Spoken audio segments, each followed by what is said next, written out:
Mic check 1 2. Mic check 1 2. Here we go now. Vi's a happy man. I'm 2-0 this weekend. 2-0. Bulldogs and Falcons.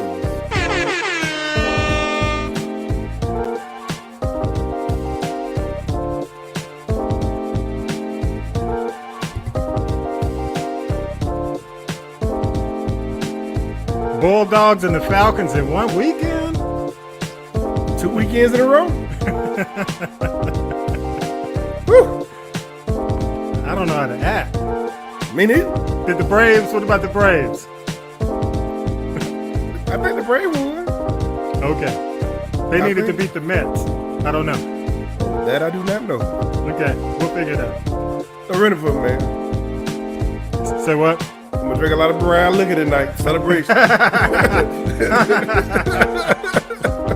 right, Mr. Benediction. Hey. Hey, it's just a hot toddy. It's like Jesus made wine. No, he didn't. Yeah, he did. No, I said no, you didn't. No, I know yet. Jesus turned water to wine. You sound like Ned the Wino, man. You been watching Good Times? The hell? Ned the Wino. No.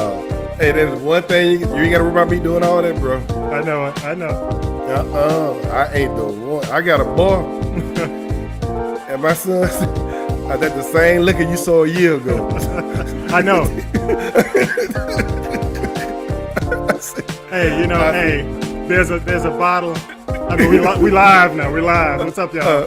There's a bottle in the house that basically is used for hot toddies. That sucker stays full. Stay full till the winter. Like I told my son, I said, man, I can't handle it, man. I said, this for my guests. If I ever have guests and they want something to drink, I got it full. Yeah, there you go. But as for me, I'm just not that type of person. Nah. Cause I think I bought a case of beer. Yeah. That thing lasts about 6 months. Dude. I just don't drink like that. This ain't a beer house. If we buy beer and it doesn't get, if nobody consumes it, it'll go past the born on date. Well, no, what I do with mine when I barbecue, Yeah. I use to cook with it. Yeah. Okay, that's a good idea. Yeah, throw it on some ribs or something like that. The last month I throw some on my ribs. Yeah. There you go. Yeah. All right, we're about to go. We about to roll. Here we go.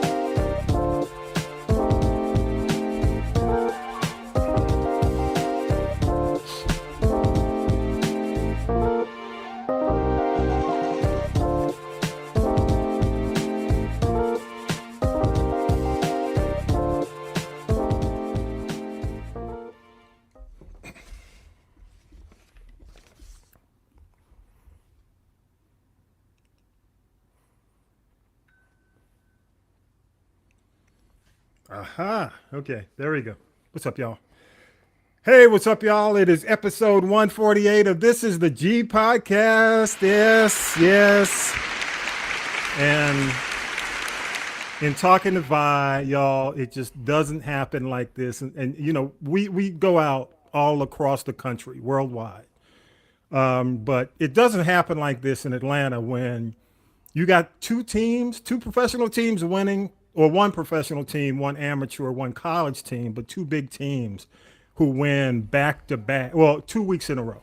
So I got to give it up to the Falcons last week and this week. And also, of course, the Bulldogs are number one. We're going to talk about the Bulldogs, by the way, and how they're winning, man, you know, Vi. So hopefully, Vi, don't look down. Don't look away. I know you don't want to have the conversation, but anyway, we're going to have a conversation about it. But this is the G Podcast, episode 148. Y'all welcome. Thank you so much. You know, last week, I do want to, before we get started, thank Onyi Love, Onyi.love. Last week, she was definitely our expert on cuffing as we entered cuffing season. And we've got a guest coming up in a few minutes who's really looking out for safety. So cuffing last week, And this week, looking out for your safety and so definitely we'll be with our guest in just a few minutes. But we do each week news, politics, pop culture, that piping hot tea from the one and only Tanya B. Tanya B is at a very special event this weekend, and we're going to get to that right before the tea in honor of her father. Want to definitely make sure I mention that. But my brother from another is here. My brother from another mother, the country commentator, the pride of Mary Persons High School, currently in Columbus, but hometown. Where you at, man? Hometown. I want you to say it. Say it for me one time, bye. Forsyth, Georgia. There home we of go. The He Mary said Person Georgia. High School Bulldogs. Oh yeah, they lost this weekend, but we'll forgive them. Yeah, did we lose? Did we lose? Yes, yes. Give it up for Vi, y'all, in the building. Yes, yes, yes, yes. And man, Vi, I'm gonna get to you, Vi, because we definitely need to talk about some of the things that occurred in sports over the last week. Really, almost sports heavy week, with the exception of Ian. For all those folks who are dealing with, the hurricane, especially folks in Florida. We'll get some details with Syracuse Mike in just a few minutes. And hopefully, our, folks who follow the podcast, friends, family, everybody's safe and secure. And, the key now is I think it's more about finding and recovering and definitely rebuilding. So we'll get to that news with Syracuse Mike. But first, I got to shout out. First of all, is he here? Ronnie, you there, man? We didn't run you Yeah, away. Okay. yeah, Because yeah. some guests, they hear us talking like, oh, no, oh, hell no. We got.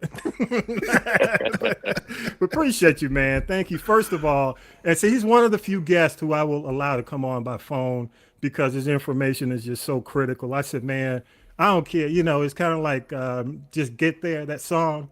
You got 3 ways. Just tell me how you going to come in here, man. And we're officially in October, Ronnie. It's fall. People are talking about basically COVID restrictions being pulled back. You got football, basketball, concerts, the movies. People are just engaging again. So with all that, people are out and about. And I invited Ronnie on. Ronnie Wyatt is a law enforcement professional, almost 40 years in the business of law enforcement, currently working in South Metro Atlanta, the metro area. He's gone from being first on the scene to now more of a strategic managerial situation in law enforcement. And he's also one of my turntable brothers from the $1 Million Record Pool back in the day when he was young. So he's going to address something at the end, something that, my folks from the pool are trying to put together on the digital side. So with that being said, I got to give it up. Y'all give it up for Ronnie Wyatt.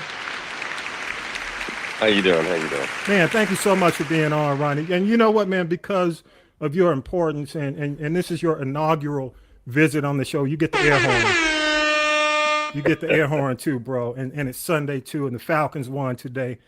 So we all in a good mood here, man. But let me ask you, Ronnie, you and I, it's been years since we spoke, but we had a really good conversation in setting up this interview, man. And you and I talked about, law enforcement. And I want you to share a story, man, with me, because you talked about, as a law enforcement officer or professional, how your family responded to you after a lot of these high profile situations.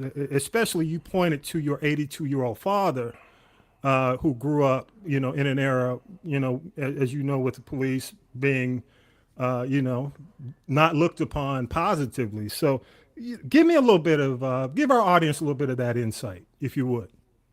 Well, first we have to clear up one thing. We live in 2 Americas, and I'm using the number 2 because there are so many different nuances, meaning that we have so many different cultures.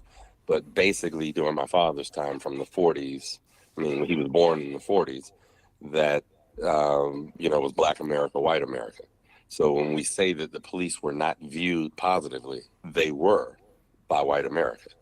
So by Black America, we know that the mistreatment and abuse was legal at that time. And so that's what he grew up with. You know, it wasn't until 1968 in Georgia that a black police officer could arrest a white person. Wow. So much has changed during his lifetime. So it's difficult, that, as they would say, to teach an old dog new tricks. It's difficult to change his mindset. Not to say that we're still not in two Americas, but the one thing that has changed, even though the system sometimes doesn't prove it or stand by its word, that treatment is no longer legal. And so, because all too often we see it played out on television, that a police officer gets away with committing what in our hearts and minds is a crime. That brings about a level of doubt, and for him, that's an aha moment. So anytime there's activity, questionable activity between a police officer and especially a person of color, the seniors in my family who have had that experience are less trusting of the police, and even though I happen to be part of the family, so I often get that, oh, you're a police officer, so you're on their side. So clearly there's a their side versus our side situation. And so, and that's one of the difficulties that I have when dealing with my family, my father, and they are convicted in their experiences. So it's difficult to change that in light of our media today. Yeah, you and I had a conversation even about the Rayshard Brooks shooting.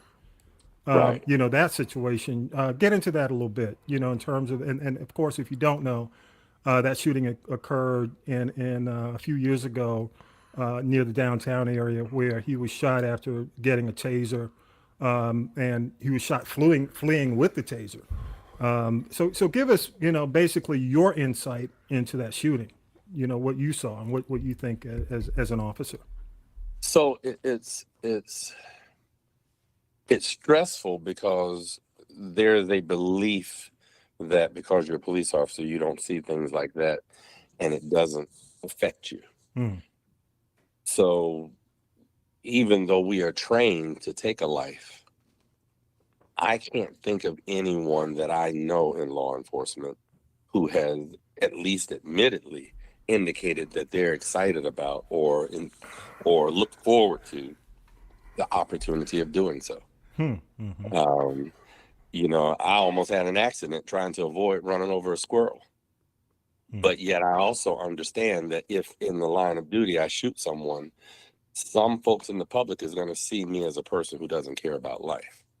So in dealing with that, that was one of those instances where it was even more so difficult talking to my family about the Rayshard Brooks, because of course that whole entire situation bothered me. There were things that I believe that the police could have done better. And of course, as you were talking about football a few minutes ago. I'm sure during that game, if you were watching it, you were sitting in your chair like you were playing Nintendo or Xbox. Oh yeah, we're the armchair. We're the armchair quarterbacks. Oh yeah, absolutely. So all of us, we go back, even in law enforcement, we go back and review video over and over and over and over again to see what could have gone better.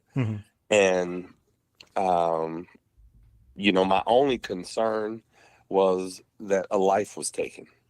That was the first concern, because there is nothing greater than, no greater gift given to us than our life. So when you get there, then your next step is, was a law violated or was the law followed? And the unfortunate truth was that a taser can cause great bodily harm or death. And of course, we were quick to get people on television saying, oh, a taser is a less lethal weapon. Less lethal means it's not intended or it might not cause death. Now, I'm not sure about any of y'all who go to the casino, but are you going to put $1 million down on a mic? And so that being, it might not cause me death is a reason for me not to use deadly force to prevent that might from happening. Well, unfortunately, we are taught that the only time we can use deadly force is if we're in danger of great bodily harm or death. Well, I'm a taser instructor, and the package that it comes in tells you that this device, if used by someone not trained or in a manner contrary to our instructions, may cause great bodily harm or death. Okay. Okay. So the public not knowing what's being trained, they're quick to say, oh, you should train the officers this, or you should train the officers that. And so when I talk to people in the public, it's a tough message to get to them that our protest is necessary. We should always protest when a person is killed by the government, the police. We should always want to be in the front center to find out what happened, what could have happened, so that we can avoid it from happening again.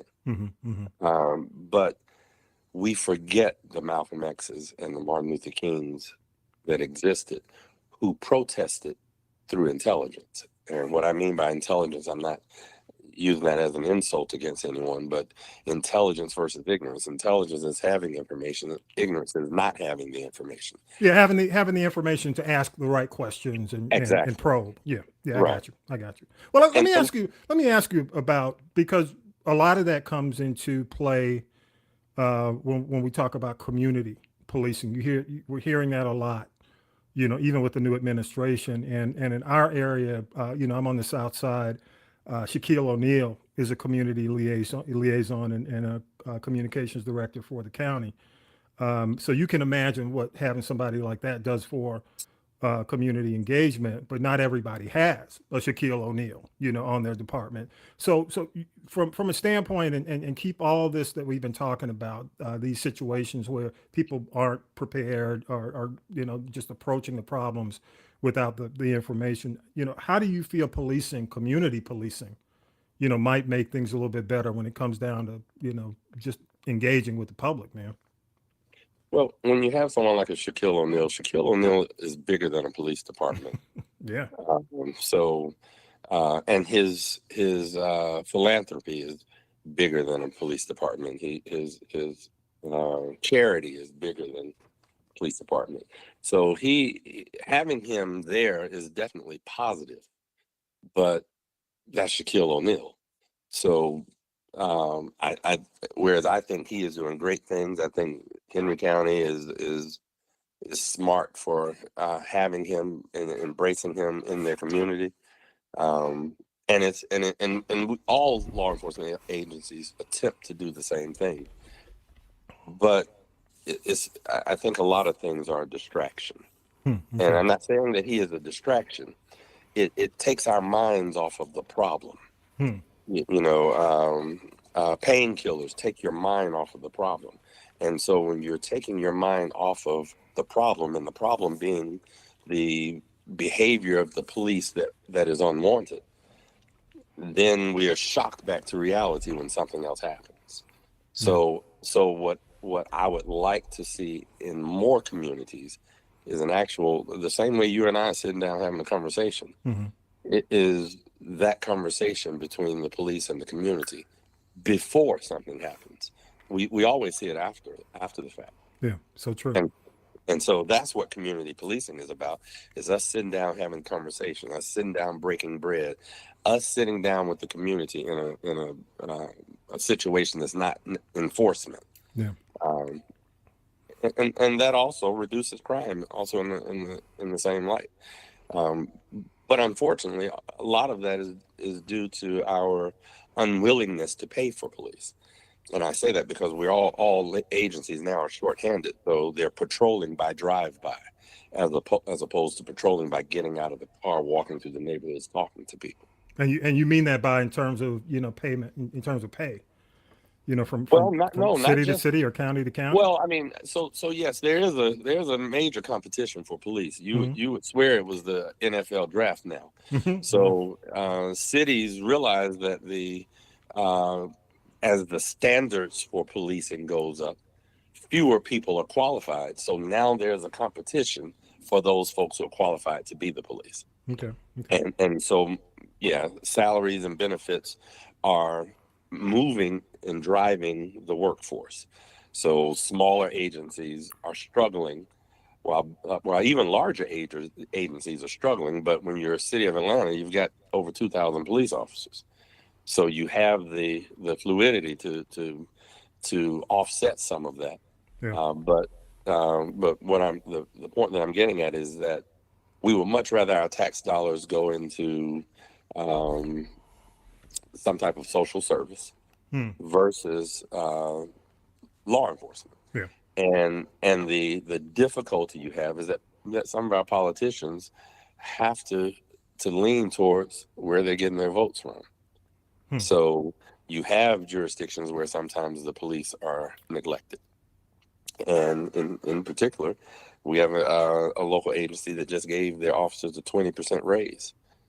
Well, you know, that sounds wonderful, but who gives out 20% raises? Nobody. Right. And when you give it, I mean, not Well, unless not you're many. catching a football. It's a lot of money.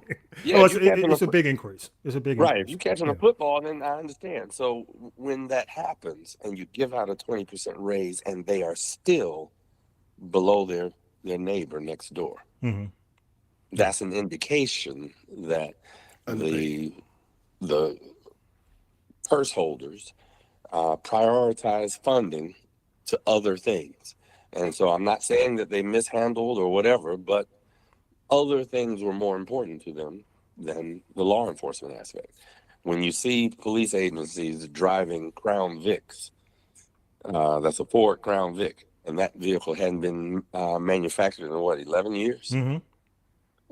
There's an indication of, okay, well, what's our importance in this city or in this county? How they prioritize the budget. Yeah. Right. And so of course that goes into the defund the police, where you have a lot of agencies who are already saying, well, God, how much more defunding can we get? And so now police officers are looking at, okay, this agency is going to give me a brand new car, and then I get it assigned just to me. I can take it home, bring it back. They're going to give me a pension as opposed to the 401 type of pension.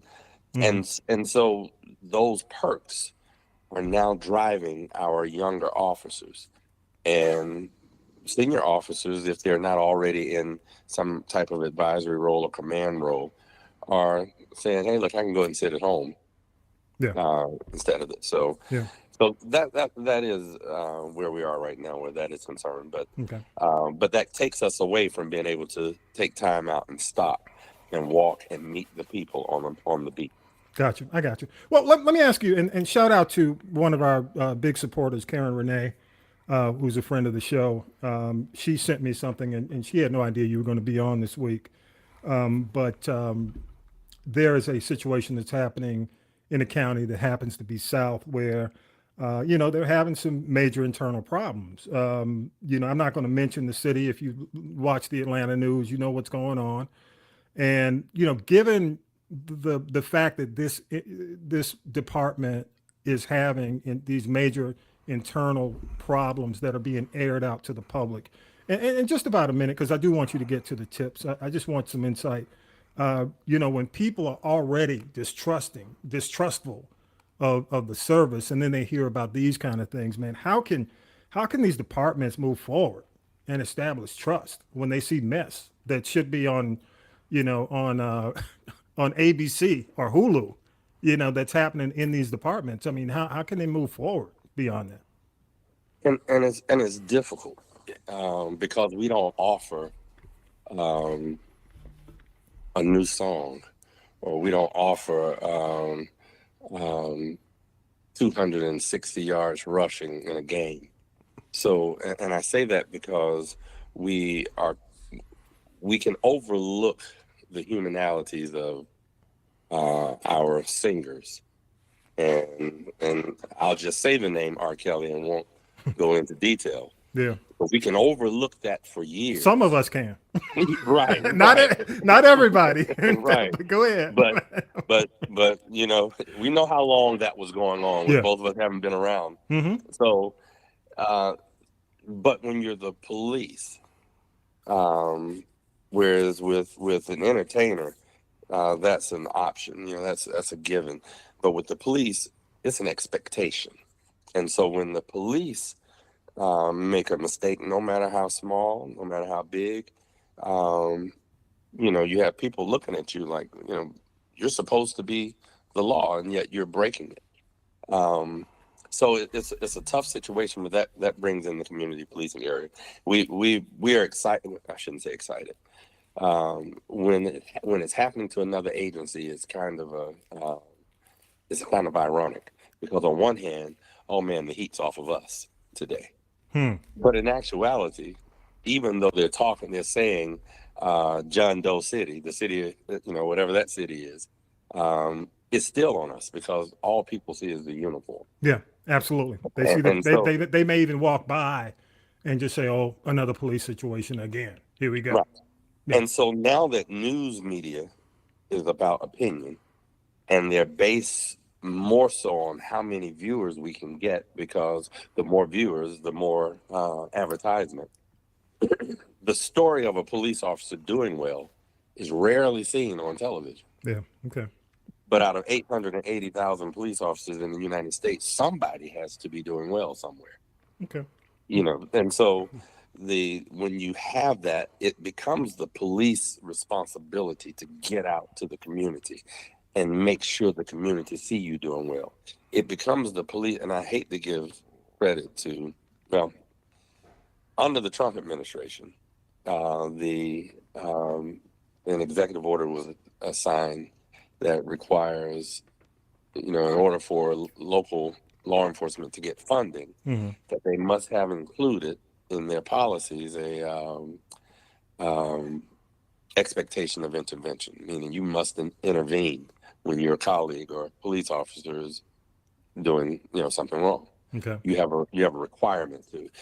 There should never have been that. It's always been the law. There just should have been an enforcement on the police part to ensure that their officers were doing.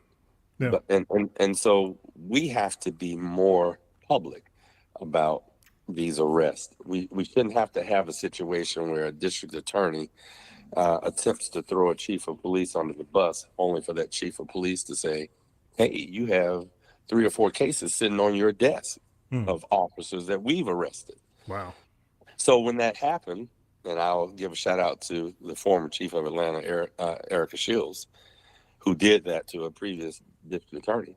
When you have that, and the public didn't know, not only did the public not know, I'm a police officer, I didn't know that she had arrested that many people, that many of her own officers, and put them there. So we've got to do a better job of making sure the public know that we are policing our own, because if we don't, they're going to continue to believe that we're covering up things. Yeah. But you know, for that city that you were mentioning, they've just got to do a better job of getting out with the public, because it happens to everybody. Yeah. It's just their turn in the barrel, so to speak. Gotcha. Okay. So again, excuse me. I mentioned fall. I mentioned, you know, everything that's happening. A lot of COVID restrictions are being lifted.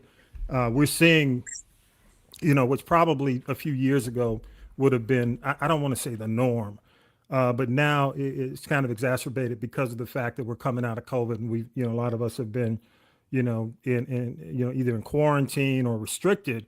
But give us some tips, Ronnie, if you would, just a few tips on the season, because we're already have, you know, of course, Halloween's coming up at the end of this month. You've got fall festivals, you've got, you know, football, basketball, all this stuff's happening at once, not only in the larger metros, but even some of the smaller cities. You're seeing, you know, some crimes that are just, you know, pretty incredible. Then you're heading into the holiday season, which would be, you know, Thanksgiving and Christmas. So give us some tips on you know, I say, one guy just told me, hey, just keep your head on a swivel. But give me some tips. Give us some tips, man, for my audience, and then you know, we'll move on. But we really want to know what your thoughts are. Yeah, and that keeping your head on a swivel is important. But it goes even deeper than that. And I'm going to speak directly to the Black community, because unfortunately in the Black community, we tend not to even know who our neighbors are. So we see things happening in our community, and I can't tell you how many times I've gone into a roll call and I've heard that a U-Haul truck was backed up in someone's driveway and it sat there all day long. Nobody said a word. Wow. And when that family came home, that U-Haul truck was gone, and so was everything in their home, and people saw it. So, I know that we are hesitant to call the police because of the bad things that happen, but we do need to be more proactive and start calling. In other neighborhoods and other communities, they called the police because when they got home, a flower pot was knocked over on their front porch. And they have a right to call the police for that. So we need to start calling the police, because it makes no sense that the same neighborhood in a different community, their house values are higher than the house values over here, and the crime rate is lower over here than it is over here. So a lot of that is from not talking. Additionally, we have an influx of people from other communities, from the suburbs who moved in. And I've always heard these stories, and I didn't even have to lock my door. Okay, well, you're in the metro area, you have to lock your door. So it's not leaving things on your seat in your car. Knowing exactly where you're going. Put the cell phone down. Look ahead of you. Just like when you're driving, you don't look just right in front. You look down the road to see what hazards are coming up. So usually if someone's going to assault you, they're in plain view. You see them standing there. So if you don't have a plan A and a plan B, and that's usually because you weren't paying attention, then you become victimized. So to avoid being that victim, you have to also start using common sense. We have an influx of ladies who are coming up missing because they're leaving somewhere late at night by themselves. Mm-hmm. A lot of that going on. I'm a guy who carries a gun, and I opt not to do a lot of things at night by myself. I don't go to the ATM at night by myself. So there are things like that are common to us. We just believe it won't happen to us. I don't go into a store and leave my car running. I don't pump gas and leave my car running. In fact, I put the keys in my pocket and pump gas. So there are the simple things that we already know, that, again, we just don't believe is going to happen to us. So a lot of these victims that we're running across will say, I didn't think this would happen to me. And so I think that we could offset a lot of the personal safety issues if we just be mindful and more importantly, put that cell phone down. Good stuff. Yeah. Good stuff. Good advice. Excellent advice. Ronnie, man, I do want to thank you for taking the time. First of all, it's a Sunday. You're an active officer, in the South Atlanta metro area. So, when I called you, man, your phone, how many times you had to break away? Hey, I'll be right back. Hey, so it was like constant. And I could imagine even on the weekend how things are. But in addition to your role as an officer, man, you're also involved with the relaunch of $1 Million Record Pool, J.R. Dino, who J.R. Dino was at one point pretty involved with the law enforcement in the area. Yeah, he was our Shaquille O'Neal. Yeah. He was. What you mentioned the name Richard Langford, or yes, yep, and Sheriff Langford.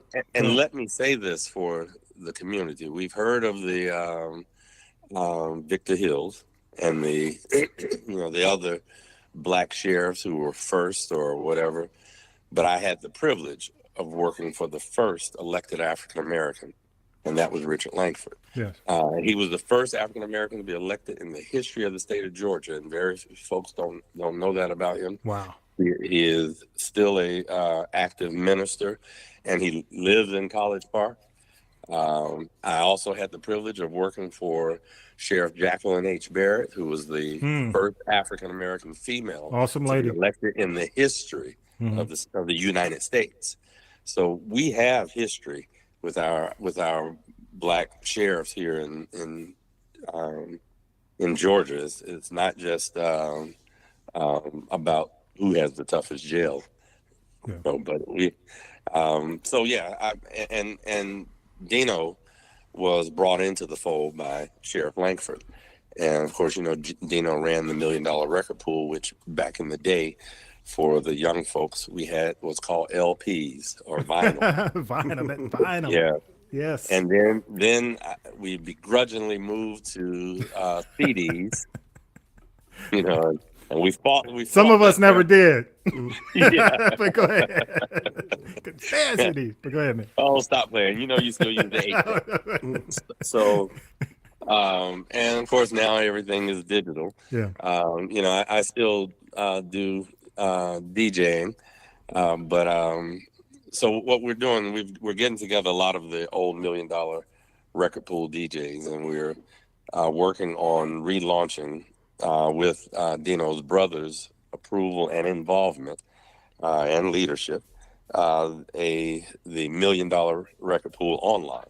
Awesome, man. That's awesome. So, good stuff. We're in the building phase, but it is coming. And so wish us well. We don't have a website yet, but that's coming soon, and I'll make sure I get you the information for how people will be able to log in and get more information. And of course, if there are any $1 Million Record Pool DJs out there from the past, give me a call. I'm Ron Wyatt. My number is 678-456-2139. Again, that's 678-456-2139. We're trying to find as many of you out there hiding as we can. They will come out now. They will come out. So, Ron, thank you so much, man. I gotta give it up, man, and I'm gonna ask you your DJ name off the air. Okay, all right.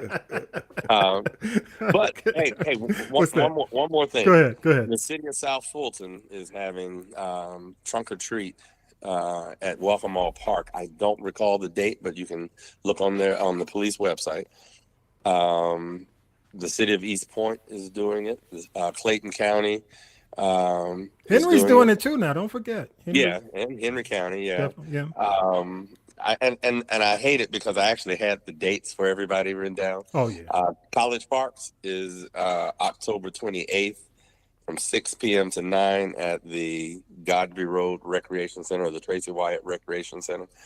And they're also going to have a haunted house for theirs.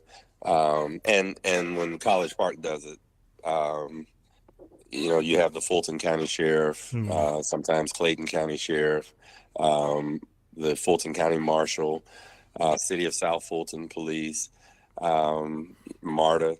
So we team together with a lot of different agencies to create a safe environment for the kids to come out. Good stuff, man. Thank you so much again. Got to give you your due for taking the time to come on today, man. And of course, can't leave without, because you're a new guest, you get the air horn as well, man. Ronnie, I appreciate that. Ronnie Wyatt, thank you so much. Continue the good work you do, man, and definitely make sure you keep communicating with the public. And hopefully, can we get you back every now and then? Just kind of give us some updates. Absolutely. I appreciate you having me. I appreciate you, man. Take care, and we'll reach out to you. And one shout out to Regia Shabazz. Yes. Let me get Regia. Yes, Regia is the reason. Thank you so much, Regia. But go ahead, Ronnie. All right. And y'all have a blessed evening, and go Falcons. Yes. Thank you, bro. Thank you. Take care. Have a good Sunday. Have a good day. You too. Bye-bye. See, he shouted out your Falcons too. I'm serious. A fellow Falcon fan. Yes. It's hard to find. But again, thank you, Ronnie Wyatt, for coming on. Y'all, let's do this. Tanya B is, again, off this week. She's in St. Louis, and I'll give you the reason why in just a few minutes. But let's go ahead and do news, abbreviated news with Syracuse Mike. It's not going to be a very long show today. So this news with Syracuse Mike definitely includes the situation with Ian. So we'll get into it right now. Here we go. News team! It's time for the Week in News with Syracuse Mike. A new Atlanta Journal-Constitution poll shows Governor Brian Kemp leading challenger Stacey Abrams 50 to 42%. In the Senate race, Raphael Warnock and Herschel Walker remain within the margin of error, with Walker ahead 46-44. The number one issue in the state, the economy. In Washington Wednesday, President Biden touted his administration's efforts to end hunger in the U.S. by 2030. It's the first major initiative of its kind in 50 years. The president tried to thank other elected officials for their help. Representative Governor, Senator Braun, Senator Booker, Representative Jackie, are you here? Where's Jackie? I didn't think she was going to be here. No, she wasn't there because, sadly, Congresswoman Jackie Walorski died in a car crash last month. The president's latest gaffe instantly gave his critics more ammunition for their arguments about his fitness to serve. Mr. Biden turns 80 next month. Grammy winner Coolio has died. Coolio, whose real name is Artis Ivy Jr., was found unresponsive Wednesday afternoon while visiting a friend's house. He won a Grammy for Best Rap Solo Performance in 1996 for Gangsta's Paradise from the movie soundtrack for Dangerous Mind, a song that was arguably more popular than the movie. Coolio was 59.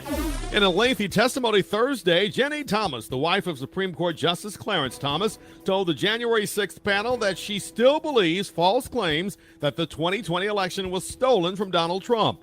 That's according to committee chairman Benny Thompson. CBS News and The Washington Post have published text messages from Thomas to top Trump allies, in which she urged them to investigate the phony claims of election fraud. She also said her husband was unaware of text messages to Mark Meadows, the former White House chief of staff. Hurricane Ian slammed into South Carolina, but it's not as powerful as it was earlier in the week. It will still do serious damage. South Carolina Governor Henry McMaster had this warning before it hit. Call your family, call your loved ones, tell them where you're going to be. Let them know that so they won't be worrying about you. President Biden declared a state of emergency in South Carolina and ordered federal assistance for the state. Ian was much more powerful when it hit Florida earlier in the week, leaving 9 confirmed dead. There are other reports of up to 15 people killed as a result of the storm. Right now, the focus remains on rescuing people, according to Florida Governor Ron DeSantis. First responders are doing targeted searches, just going home by home, checking to see if people are okay, and then responding to specific reports if they're missing loved ones. Yeah, and by the way, as we tape today, they're looking at the cost of this hurricane being somewhere between 28 and 100 billion. You know, so it's probably going to be one of the more, even beyond Andrew, that happened, I think back in the 90s. It's going to be probably one of the most expensive in Florida, costliest. And they're thinking about or looking at, the insurers are facing probably 68 million or more. Yeah, I heard, read what some of the insurers are not going to be able to cover the damage. Yeah, it's so extensive.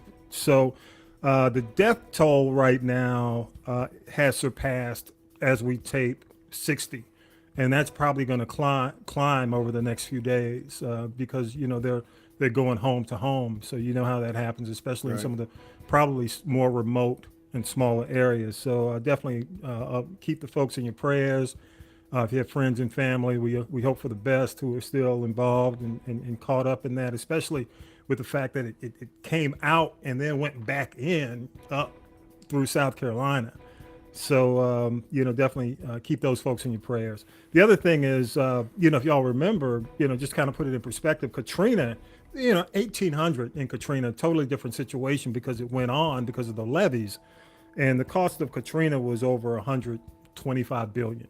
So just to kind of put everything in perspective.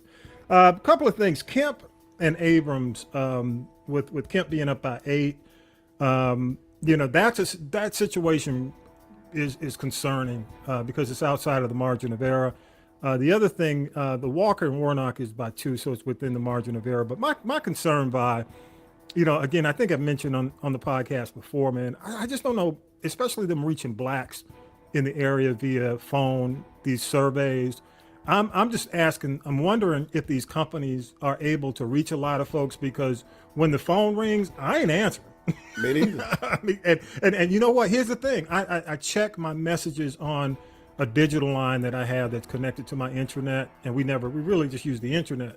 And I can hear the messages from a lot of the people who are calling for surveys. So, if you see a number and you've been told, if you see a number you don't recognize, don't answer it. I'm not telling people to answer it because you never know who's calling. But I think that's going to have a lot to do with these polls. And we've seen over the last couple of years, especially with the last election, the polls can be inaccurate. So who knows what's really going on with the Kemp Abrams situation. But what it does say is you got to get out and vote. And if you're not registered, you got a deadline coming up real soon. You got to register for. But connect and let's get that taken care of because we're definitely, that's November, a month away. Okay, the Biden situation with him pointing out a congressperson who had died a few weeks ago or calling for. The dude is 80. You know what I'm saying? The dude, I mean, damn. I forget. You said it was time, huh? He lived a good life.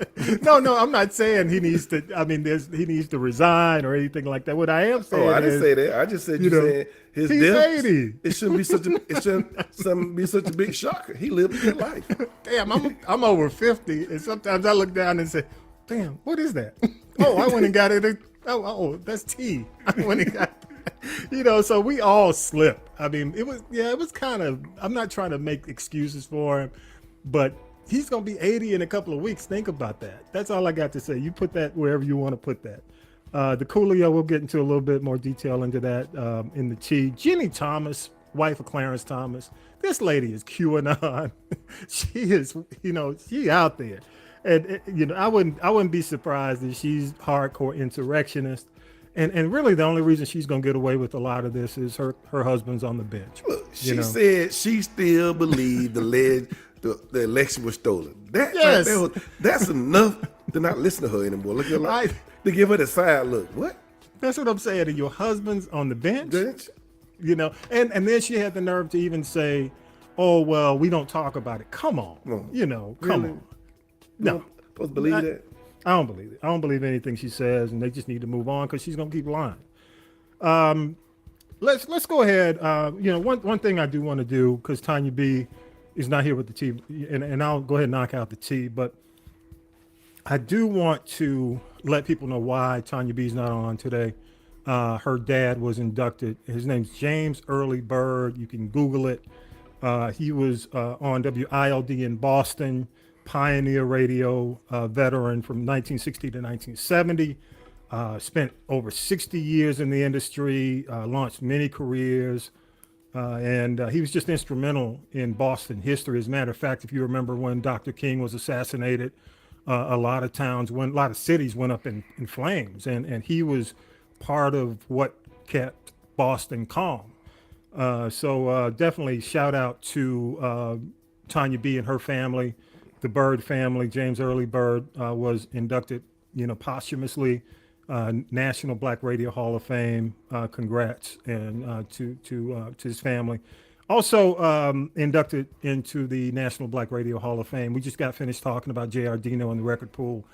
J.R. Dino of Atlanta was also inducted. So Bernard, shout out to you and your fam. That was, Dino's brother, and we just definitely appreciate all the work he did. You can hear, how his work impacted the city, College Park, Fulton County, city of Atlanta. So, shout out to all the folks who were inducted just nationally. I mean, this is a show that reaches a lot of different cities, and a lot of folks you might know were at the Black National Radio Hall of Fame being inducted. So shout out. And thank you again. Tanya B will be back next week, but what a great week for her and her family. Definitely. Congratulations, Tanya B. Okay. All right, y'all. You ready? Here we go. Let's try. Tanya B. Tanya B ain't here, so Vi, you gonna help? You're supposed to say yes. Yes, I am. Okay, here we go. Now then, children, it's time for tea. It's tea time, y'all. Sipping the tea with Tanya B. And I gotta say happy birthday. Happy big birthday to number 12 to my Gen Z in the building. Yes, happy 12. And let's get on with the tea, y'all. Rapper Coolio, of course, died at 59 years old this week. He was a Grammy winner, won for Gangsta's Paradise from the movie Dangerous Minds, if y'all remember that, with Michelle Pfeiffer. And he's also known, if y'all remember, for Slide, Slide, Slippity Slide, the Fantastic Voyage song, which of course was a sample of Lakeside's Fantastic Voyage. But you know my fond, and by the way, do you know what song Gangsta's Paradise was sampling? Do you know? I know. Okay. If you remember Songs in the Key of Life, there was a song by Stevie Wonder called Pastime Paradise.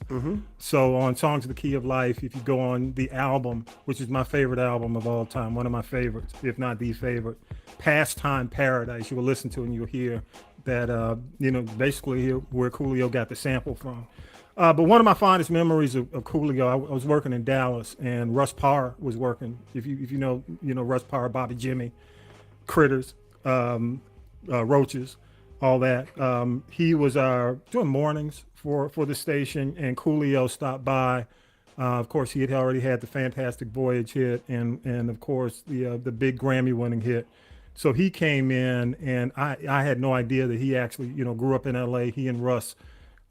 He didn't work with Russ, but he knew Russ from listening to Russ and for my LA folks, the station K-Day, legendary hip hop station. So rest in peace, Coolio. Great guy, nice guy, really a very nice guy. He didn't really like when Al Yankovic, Weird Al Yankovic, did that parody of his song at first, but I think, but they worked it out. And he gave him a big hug, and they moved on from there.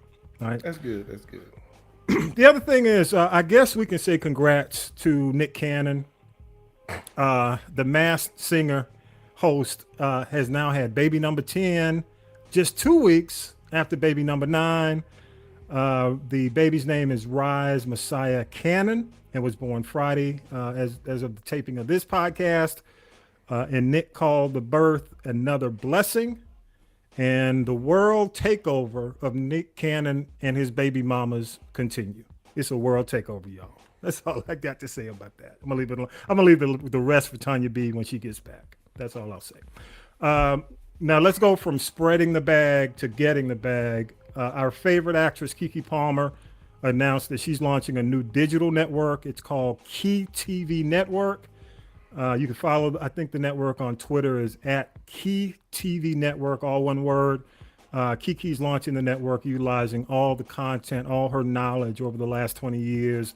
But it's going to include her acting, singing, writing, directing, and she's also working to collaborate with people. But Vi, that's a great thing to do.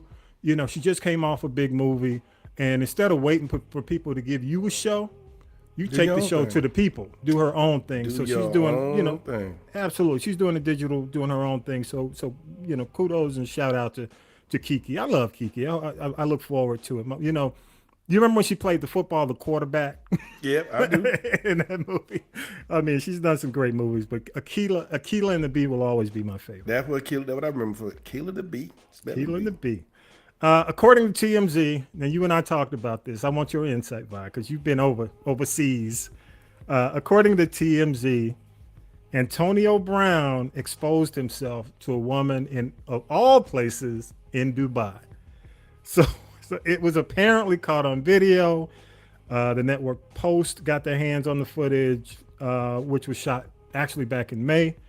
Brown was at the Armani Hotel, got handsy with the swimmer in the pool, and according to the video, Brown shoved his bare ass in the swimmer's face, not once, but twice in Dubai. What you think gonna happen? Dude, I mean, don't you understand that they cut stuff off in Dubai?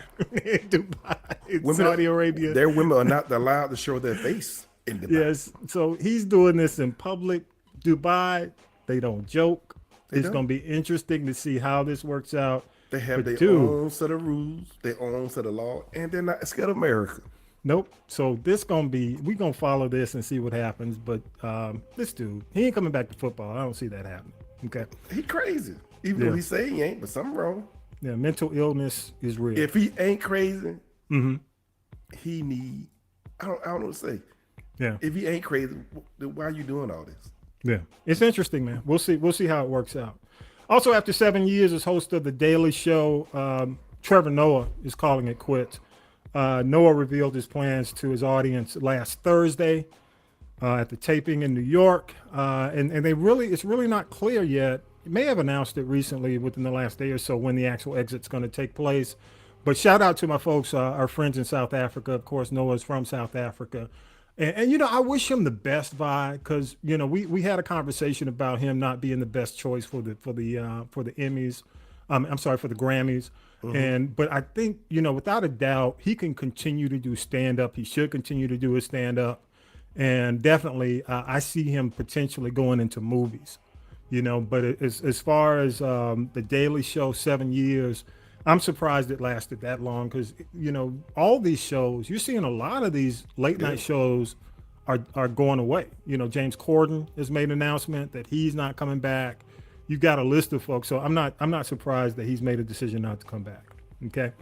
The other thing, and this is in crazy family news, and I just can't believe 3 people, a mom, a dad, and a son have been arrested and charged with the murder of rapper PNB Rock. So 40-year-old Freddie Lee Trone was taken into custody in Vegas. The fugitive suspect and his 17-year-old son, considered a minor, was charged Thursday in the shooting at an LA restaurant. According to court documents, Trone's son, who was considered a minor, is the one who pulled the trigger and robbed PNB inside Roscoe's Chicken and Waffles. If you know that, if you're in LA, you know about Roscoe's Chicken and Waffles on September 12th. Freddie Trone was the getaway driver, and Trone's wife also stands accused of being an accessory after the fact. So can you imagine the mom, the dad, and the son all being convicted and going to prison? That kid never had a chance. No, he never had a chance. So I'm sure, you know, of course, if he did that, there's video footage of it, and the dad being the getaway driver and the mom accessory after the fact. So there you go. Did they say why they did it? It was a robbery. So they just picked to rob him. No reason. Yeah. They just rob people because they can. Well, you know, keep in mind that a lot of folks are having conversations as rappers, even going on a lot of podcasts and shows saying, you know, people know that rappers get robbed because they wear jewelry, and, you know, the thing, and I'm not going to get on here and victim blame, you know, about, you know, whether or not his girlfriend should have posted or not. That has nothing to do with the fact that, you know, the guy had no reason to rob him. But, you know, this is one of the reasons I had Ronnie on, you know, because you never know who's planning what. So you need to be aware, and you need to make sure that you know, take precautions. So I'm gonna leave it at that. That's right. That's why when I go on my trips and stuff and I post it, I don't post it till I'm back. Yeah, there you go. Post it when you back in the crib. When I'm back in the crib. All right, man. Just a few quickies. Watching Lizzo this week play President James Madison's crystal flute in Washington and twerking at the same time was my joy of the week, especially watching people get mad at her for doing it. Right. You know, but they gave her the flute. What they thought she was gonna do with it? That's what I'm saying. It was on loan. So what the hell? So somebody gave her that flute. It's not like she stole the flute. That's what I'm saying. They say, "Here, Lizzo, play the flute." So and Lizzo does what Lizzo do. Yes, that you put it best. No, enough said. No said, bro. Evie Magazine is claiming that the Woman King manufactured their Rotten Tomato scores. And all I have to do, I'm not even gonna go into this story. I wrestled with the fact whether or not I wanted to mention it anyway, but I gotta just say 3 words: shut up, haters. Right. Because that's all I got. Because do this all. People do this. Hollywood does this all the time. But wouldn't Rotten Tomatoes say they are manufactured if they didn't agree with it? Well, you know, my point is the movie was #1 at the box office. They didn't manufacture that. You know, the people went to see it. And who is Edie Magazine? I don't know, man. I'm gonna leave it at that. Okay. But anyway, you know, they posted this, and Edie Magazine is claiming that but I'll leave it at that. Too much already said about it. And I got a shout out friend of the show, my folks in Macon, Georgia, Newton Collier of the Sam and Dave horns. I'm gonna give him. Let me see if I can give him. I gotta give him the air horn. Let me see. Here we go. Give Newton the air horn, friend of the show. He's being honored in Macon, Georgia, in the month of October for all his great things he does in the community. He's on a lot of boards, but not only that, his musical career, which includes playing the horn for Sam and Dave. Newton's a great guy, friend of the show, checks us out and shares the show every week. So thank you so much, Newton, for sending me the information, man. You know, I know I'll be getting some more from you, Newton. So keep doing your thing, bro. Appreciate you, sir. Appreciate you so much. All right. Hey, real quick, you know, I can't leave without doing the expected for my good friends. So because I had to do the tea, y'all, I got to do double duty, Vi. So here we go. What you watching this week, Tommy B? Got to do double duty, man. Got to give you the main. I'm gonna give you the main. All right, so here's the deal. You know, fall season is here. So, you know, Atlanta was crazy. Atlanta reminded me this week of my family. This week's episode was light-skinned, and this is basically every black family has somebody feuding. Two sisters, two brothers. Every black family got a feud going on. So I think every black family, which black family doesn't have a Jeannie who believes everybody hates her because she's light-skinned. She said skinned. It's skinned. Y'all know that. What older black man in a family hasn't felt a little disrespected when they go into the mall by the younger culture, you know? So they wait when all the young folks aren't in the mall to go in the mall. And Cat Williams in this episode said it best. You can't kidnap your own father because kidnapping has the word kid in it. so it was funny. I mean, you know, Atlanta is what Atlanta is. I've been hearing that all weekend. I mean, why I keep hearing that all weekend that you can't kidnap your own father? Well, I don't want to give it away because it's part of the plot. So for folks who haven't seen it, I'm gonna wait and talk about it next week. Well, you need to email me if I can go see it then. Because Atlanta's on. It's on Fox. It's on FX. It's on Hulu. You can find it. It's on Atlanta. FX. It's on Hulu, man. On Hulu. What is it? Go to FX on Hulu. Is it a show or something? It's a half hour. Yes. All right, but don't let me explain Atlanta to you. What's the name of the show? Atlanta. Oh, Atlanta. Where you been? The show Atlanta. Gotcha. Yes, the show Atlanta. Gotcha. Okay, Donald Glover. There we go. All right. Gotcha, man. Abbott Elementary was good this week. Abbott shows their jealousy for the charter school. You know, again, it's my favorite time of the year. Y'all know it's my favorite time of the year. Hulu delivers again. Scary content is at Huluween. And you know me, I watch crazy stuff. So I had to jump back into Huluween and watch the ABCs of Death. So that what Netflix get the idea from then. They're doing the same thing. Oh, they're doing like Huluween or something? Yeah. They got a bunch of either Netflix or Prime, one of them, they got a bunch of scary movies you can watch. Yeah, so it's October, you know, so Halloween started back in September, just like Christmas trees are up right now. You know, so Halloween, you know, it's Halloween month. But let me tell y'all, I mean, I watched the ABCs of Death 1, but don't watch that. Watch number 2. Now, number 2, I don't know where it is right now because it's not on Huluween. But anybody, if you have any thoughts on that, if you've seen both of them, 1 is trash. 2 is the best to watch. Watch number 2, ABC's Death 2. That's the one, okay? Finally, shout out to The Root, theroot.com, for their article on best streaming services for the Black Dollar. So for your money, especially in October, they kind of give the streaming services that offer the best in terms of delivery of Black content for your money. And it looks like Netflix is coming up on top along with HBO Max. But you know, I got to look at cutting some of these services before the end of the year. So I'll be giving you some more information coming soon. You know, we love your feedback. Weigh in, go to the People Poll at castropolis.net, hit the People Poll voice message. Love to hear from you, or just go to social media. You can leave us your comments there. Go to castropolis.net. Also, because Vi, you got a copy of and I want to get to the Tua thing before we wrap up and the question about the Falcons and the Bulldogs. But just in time for Halloween, I sent you a copy of this, and you made a comment that you were going to read it. But I mentioned this last week that I was releasing a novella, and part 1, story 1 is out right now. It's called The Nightmare Journal, and it's dropped. It's in the Kindle Vella format. You don't need the Kindle app. I think you just need if you got an Amazon subscription or whatever, you can read it. But it is at castropolis.net. The link is there, or if you don't have the link, shoot me a note, shoot us at the G Podcast, and we'll send it to you. But it's free. First 3 episodes, definitely, and they're individual stories. So if you're looking for something for Halloween, trying to get into the spirit, these are 3, because I write horror or thrillers or suspense stuff, and these are, tales of horror and suspense available to you. So go to castropolis.net and you'll see the banner. And again, if you don't see it, let me know and I'll take care of you, okay? And again, there'll be 3 stories total. I'd love your feedback. Definitely give me some feedback and let me know. Okay. All right, Vi, before we wrap the show, man, I need to ask you about Tua in Miami.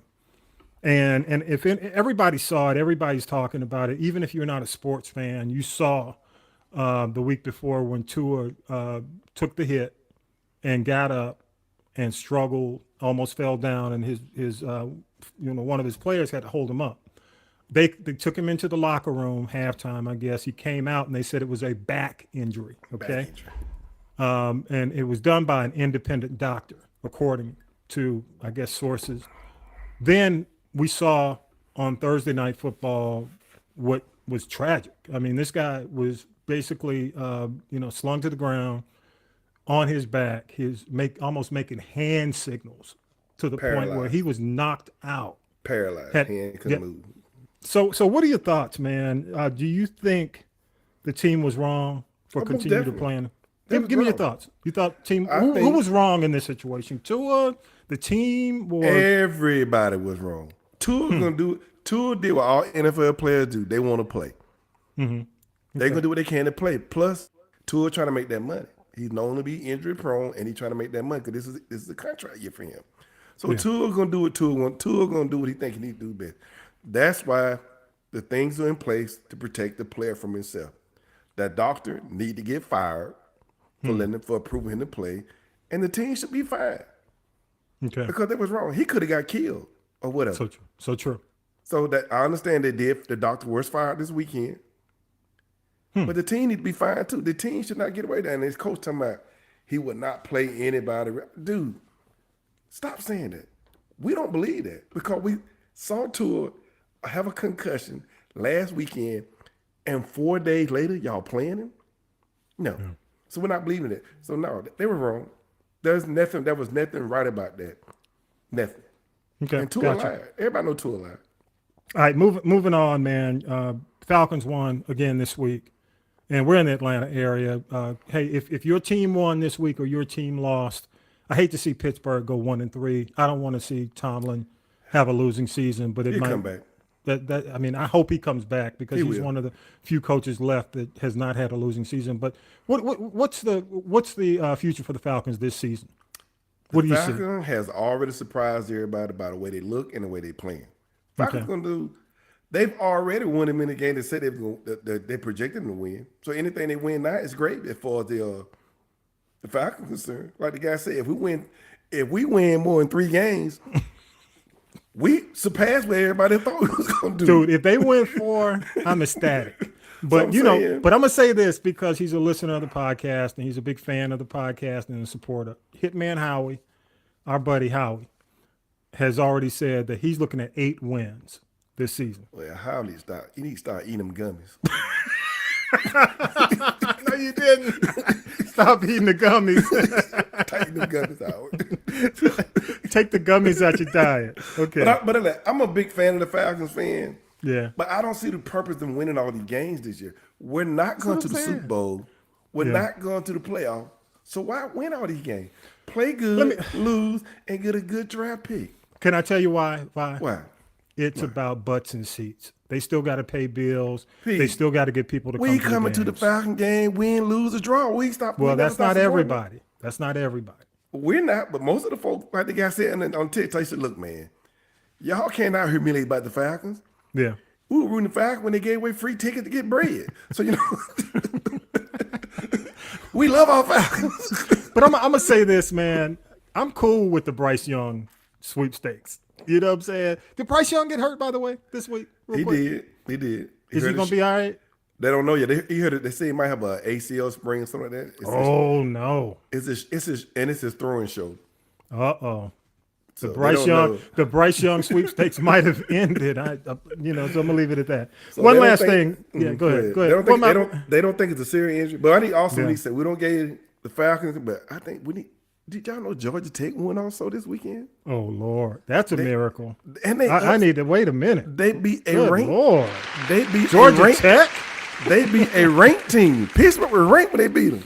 Wow, and they just fired the coach, so apparently they made the right decision by They getting did. rid of the coach. They need to get rid of it. Last thing, man. Bulldogs. We were watching the game because you and I and Howie, man, we on the text, and we're checking out the game, and these guys struggled They did. against an unranked Missouri. They did. Thoughts on? You still think they're going to be national champions this year? All I can say, don't worry about the Bulldogs until they lose. Okay, all right.